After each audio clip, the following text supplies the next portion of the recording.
Olá, pessoal! Eu sou Carol Negrin, professora de Biologia aqui de Estratégia Vestibulares, e esses são 100 dicas para gabaritar Biologia. E a nossa dica de hoje é com relação ao tecido cartilaginoso e ao tecido ósseo, esses que são tecidos do tipo conjuntivo. Vamos falar um pouquinho sobre eles.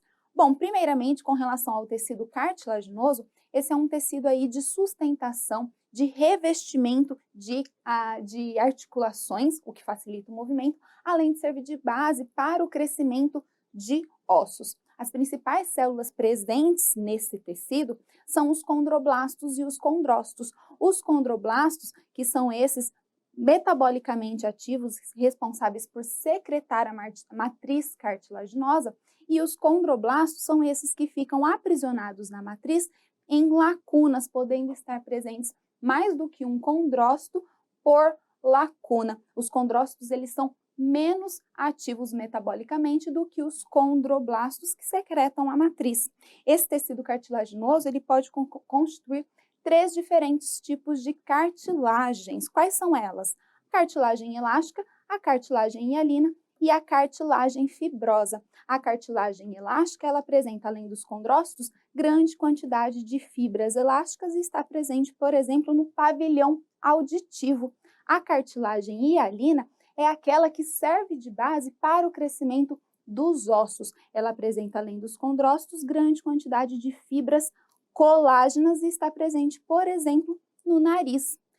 E, por fim, a cartilagem fibrosa, ela apresenta, além dos condrócitos e condroblastos, claro, fibras colágenas, no entanto, fibras colágenas mais espessas, o que garante maior resistência a esse tecido. Ela está presente, por exemplo, nas articulações das vértebras, ok? Agora, com relação, pessoal, ao tecido ósseo. Esse tecido ósseo é o tecido mais rígido que nós temos no corpo devido à matriz extracelular e as suas células serem mineralizadas. O tecido ósseo, ele serve então para a sustentação do corpo e compõe aí os ossos do esqueleto, ok? Quais são as células presentes nesse tecido? Vamos lá.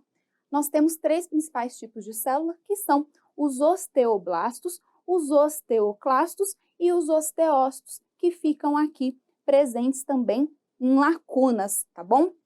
Os osteoblastos são aquelas células metabolicamente ativas que secretam a matriz extracelular, que num primeiro momento é chamada de osteoide, e conforme ela vai se tornando mineralizada, ela vai se tornando mais rígida.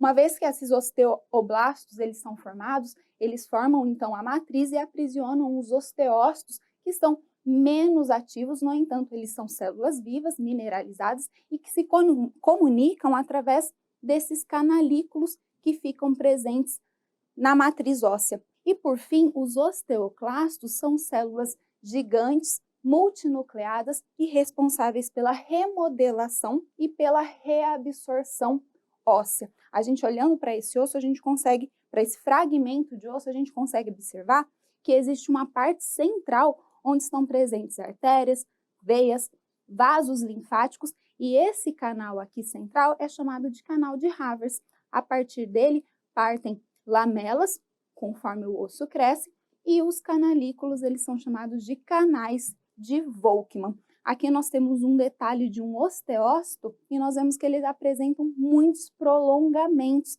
e é através desses prolongamentos que essas células se comunicam, trocam informações e conseguem receber e levar nutrientes ao tecido, ok? A gente consegue ver aqui um osso do tipo longo, e saber que ele é dividido em algumas partes. Essa daqui, mais alongada e central de um osso longo, é chamada de diáfise, e as suas extremidades são chamadas de epífises. Nesse osso longo, a gente também consegue observar um canal medular, onde estão presentes também vasos e nervos, já que é um tecido bastante irrigado e bastante inervado. Esse tecido ósseo, ele pode ser de 2 tipos quando a gente olha aqui para esse osso longo. Ele pode ser do tipo esponjoso, quando apresenta grande quantidade de cavidades no seu interior, ou do tipo compacto, quando não apresenta essas cavidades.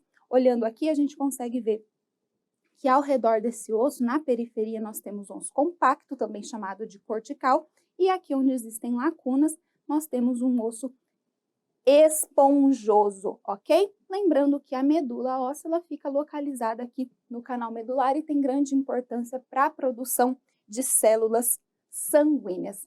Pessoal, essa foi a nossa dica de número 30, ainda tem muito mais por aí. Se você gostou, curta e compartilhe e a gente se vê na próxima. Até lá, tchau, tchau!